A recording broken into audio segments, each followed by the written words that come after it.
So now we get to jump right into our first presenter. So this is Dave Gallo, and he owns Gallo Business Consulting. Come on up, Dave.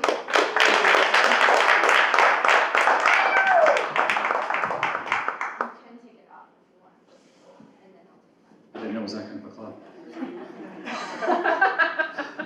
Good morning, everybody. How's everyone doing? Good. Now, the first rule of public speaking, you're supposed to start with a joke, and I mean, we are in a comedy club, but I'm going to start with a riddle. How many apples grow on a tree? All of them. Yes, all of them. Give her a hand. And give her an extra cup of coffee, too. All of them. Okay, so my name is Dave Gallo, and I'm gonna talk about my journey. I started my business actually during COVID, and we'll get to that part in less than 6 minutes. So really, just a little background. I was born on the East Coast. I grew up about an hour from New York City in a small town in Connecticut. If you have seen the movie Mr. Deeds, it was actually shot in my hometown, the one with Adam Sandler. So yeah, there's that. I joined the military right after high school, literally the day after high school. I shipped for basic training. I did a total of 12 years. I was a mortarman and I worked as a medic. And my first duty station was here, and excuse me, in Colorado Springs back in the 90s. I met my future ex-wife here, and yeah, it is what it is. Well, you know, when she left, I helped her pack. So, you know, things happen, and we had a son together. She moved back here with our son. When I got done with the military, I moved back here about 10 years ago, and you know, to be closer with my son. He's grown now, living in Spain, teaching English, so yay to him.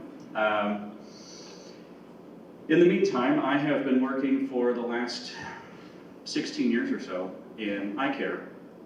Pretty much everything without actually doing the surgery or prescribing or anything of that nature. I have worked in an optical lab, ran my own lab. I worked as a tech. I did all the testing, scrubbed in to help out on the surgeries, worked at a LASIK clinic. That was in Phoenix, worked in some places in Texas and here. Coming into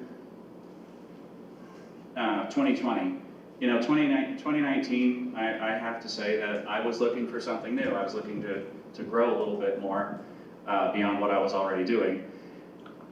I don't dislike eye care. As a matter of fact, I love it. It just wasn't making me as happy as it once did. I like to say that eye care actually combines physics, healthcare, retail, and fashion, and all rules apply. Just FYI. When your doctor says you need a pacemaker, he doesn't tell you to go online and buy the blue one. Anyway, I would say starting at the end of 2019, coming into 2020, I was looking for something new. What that was, I had no idea. Maybe a new position, maybe not even in Colorado. I didn't know. Like I said, my son was grown, and so, you know, the reason I came here kind of didn't apply anymore. Then, actually, I had applied for a position on Fort Carson, and they told me I wasn't qualified. And I did not know what more I needed to learn after 16 years to become qualified for that position. And then COVID hit.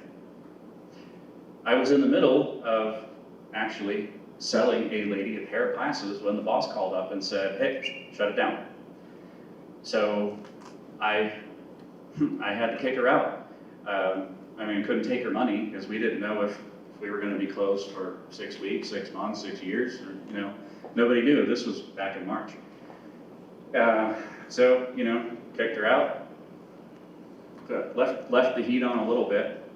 Glad I had the foresight to do that, because some of the other buildings didn't. some pipe issues. During, once I got home, forever, I thought, I had been introduced or reintroduced to a business opportunity that I had,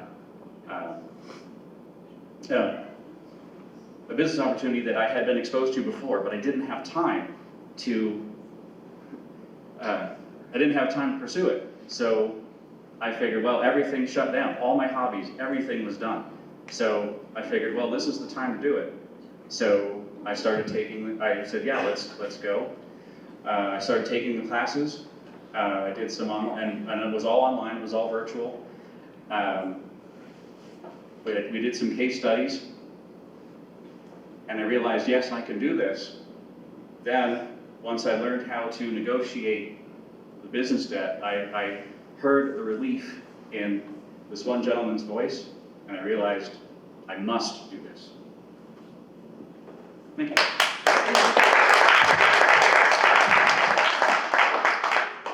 So stay there, now we'll have 20 minutes of Q&A, and try to repeat the question so that the people watching can hear what they asked as well. Yes. So you said debt relief. Are you like an attorney? What is it exactly? The question is, am I an attorney? The answer is no. No, I'm not. However, if the services of an attorney are needed, I can refer you to one, or you have one on your own. You know, take advantage of their services. Now, I do not do personal debt. Okay. The only time I might touch on that is if somebody put their house up for collateral as part of a business. Maybe I would do something along that nature. What I do is I restructure problem debt owned by a business that is between 90 days overdue and up until bankruptcy. Once it goes to bankruptcy, of course, it's out of everyone's hands. Yes, ma'am. Again. So are you telling me that you started your business to help people that were potentially losing their business as your business was closed and potentially going to shut down anyway? Yes and no, because the inspiration, that was part of the inspiration, is that I'm watching the news and everybody's business is well, I don't know if we're going to be closed, I don't know if we're going to be open, but once they opened again, let's or even if they didn't shut down, but of course revenues are down, but the bills are still due. I was inspired to help keep them in business. So I mean, maybe we can reduce that debt a little bit, increase the cash flow, and then you can stay open for that and kind of ride the wave through. Does that make sense? Yes, sir.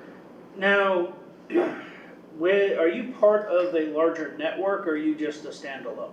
I am the question is, am I part of a larger network? And I am not. I am a standalone company. I do have mentors that I work with across the country.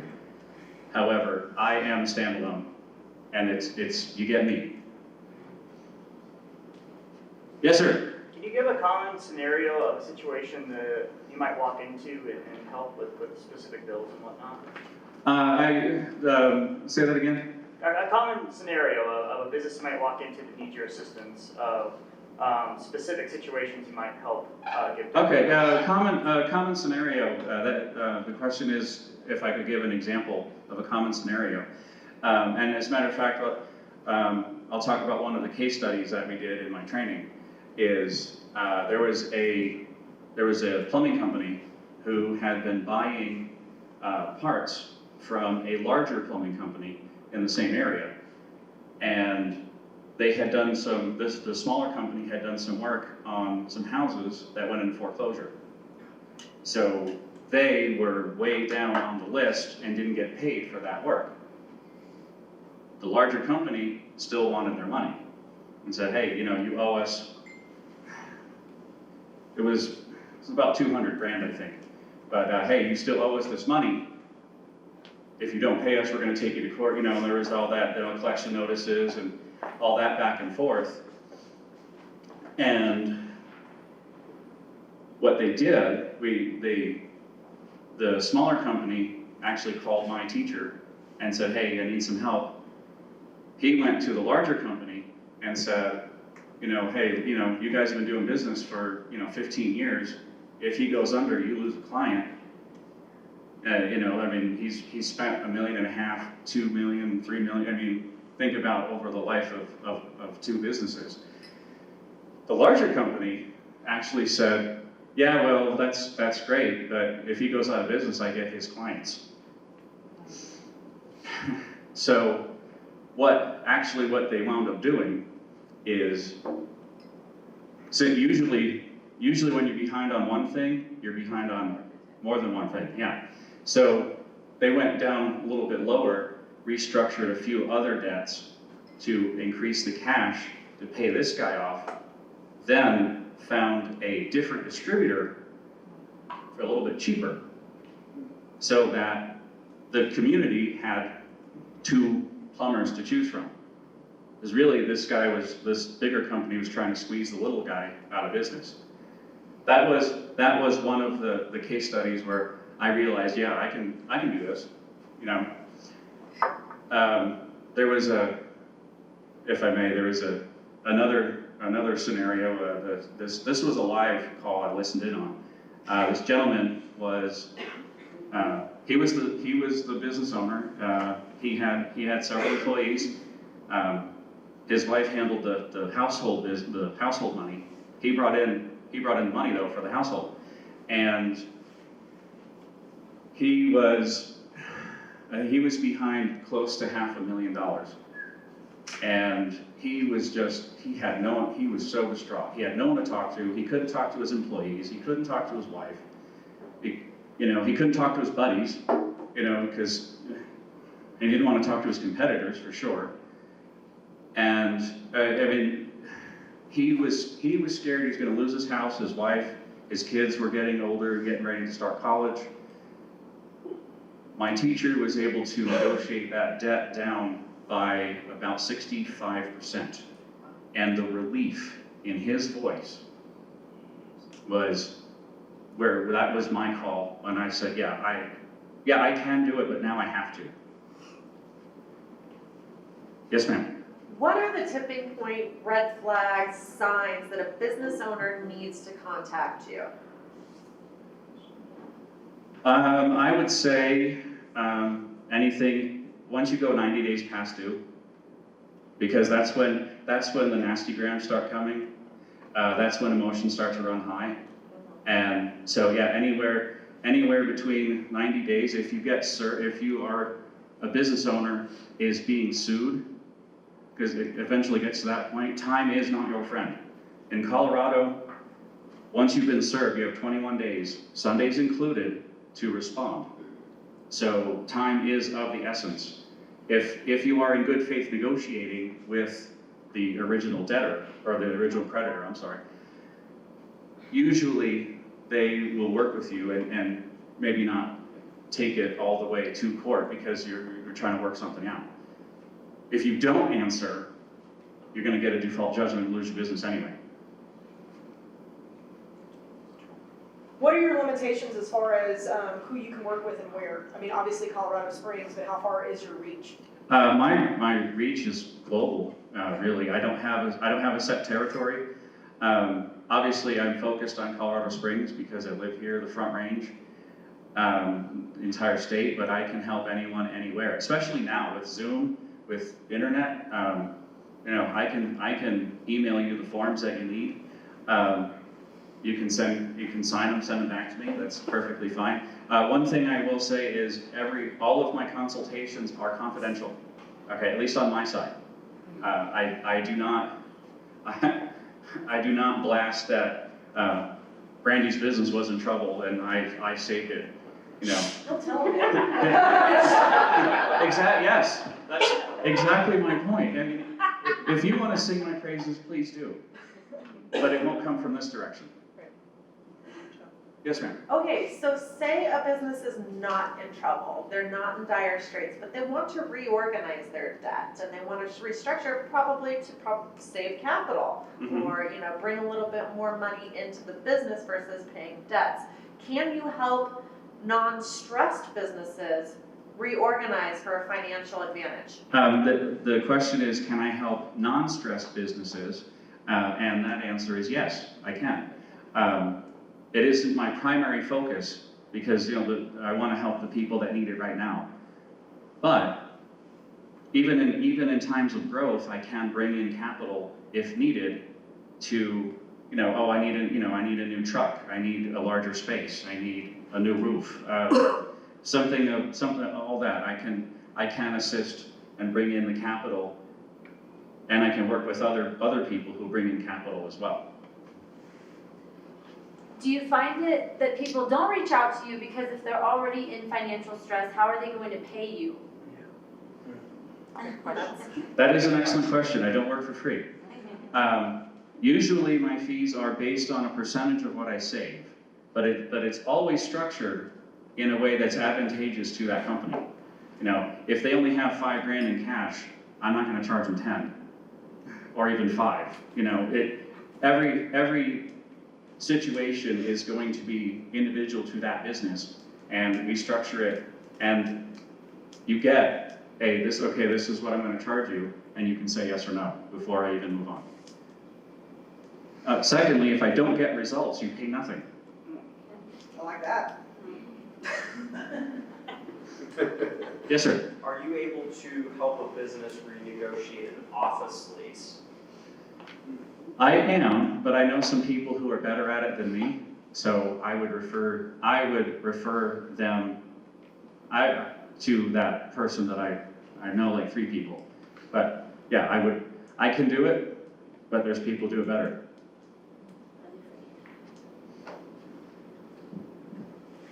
Yes, sir. What's the biggest struggle you've been experiencing so far in starting up a business? My biggest, the question is, what's my biggest struggle? My biggest struggle is getting the word out. The people who are having trouble don't always know that there's help. The people who are the creditors don't know that they can work with us and restructure the debt. What I look for is the win-win for both companies. And so I win in that case too. Yeah. So most people in financial distress don't want to come seek out help because they don't want to admit they're in a bad spot. True. So how do you find your clients? Are you out there like pulling lists of people in debt to other creditors?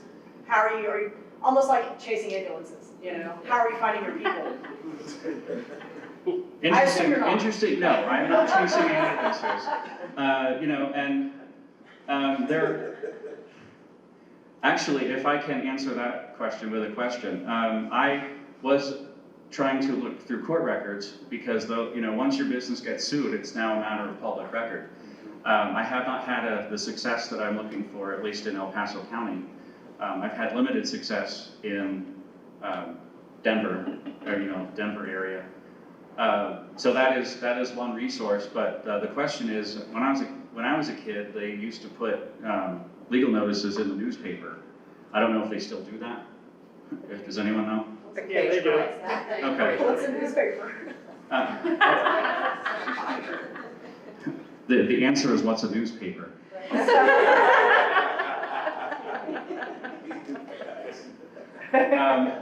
Well, what I'm looking for too are professional groups, for example, accountants, attorneys.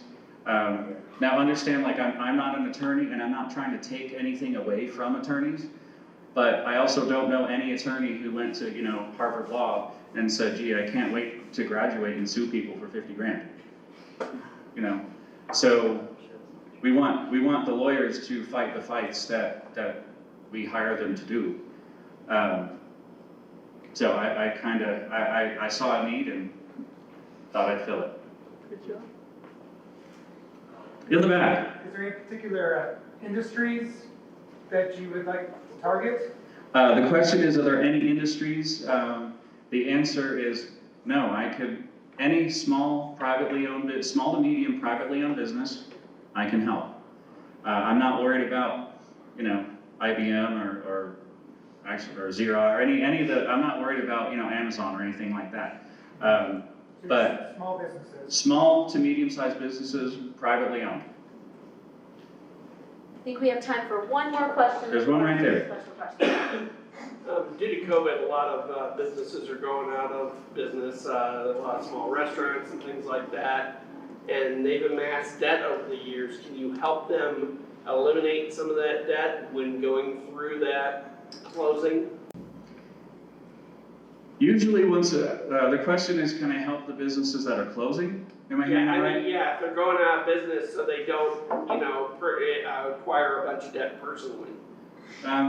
Well, usually that you run into the legal issue, and I would refer that to the lawyer. I don't generally. Unfortunately, there are some businesses I just cannot help. I talked to a gentleman in Denver who was he was an event planner, and during COVID, his entire year canceled. He lost $1.5 million for his entire year, and it was gone, poof, in 2 days. And there was nothing I could do. He had nothing coming in. He had to go out of business, unfortunately. I couldn't help. That's good that you can give them that honest feedback. Yeah. And not charge them, because you didn't make them or you didn't help. Right, that's true. Yeah. Yeah, no,